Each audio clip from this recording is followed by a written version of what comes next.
Neat పరీక్షను మళ్లీ నిర్వహించి విద్యార్థులకు న్యాయం చేయాలని పేపర్ లీకేజీ అంశంలో ఎన్టీఏ ఉన్నతాధికారుల పాత్రపై కూడా సుప్రీంకోర్టు జడ్జితో విచారణ జరిపించాలని సిపిఎం నాయకులు డిమాండ్ చేశారు. నిర్మల్ జిల్లా కేంద్రంలో సిపిఎం ఆధ్వర్యంలో నిరసన తెలిపారు.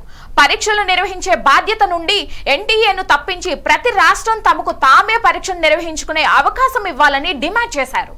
ఈ కార్యక్రమంలో సిపిఎం జిల్లా కార్యదర్శి వర్గ సభ్యులు దుర్గం నూతన్ కుమార్, జిల్లా కమిటీ సభ్యులు పాల్గొన్నారు.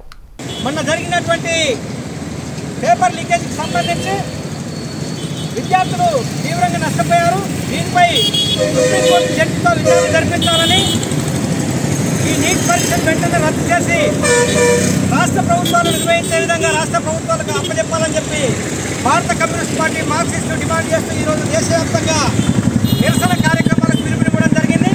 అందులో భాగంగా ఈరోజు నిర్మల్ జిల్లా కేంద్రంలో నిరసన కార్యక్రమాన్ని చేపట్టడం జరిగింది. బీజేపీ సర్కారు అధికారంలోకి వచ్చిన తర్వాత ఇప్పటికే అనేక సంస్థలలో అనేక అవకతవకలు జరిగాయి.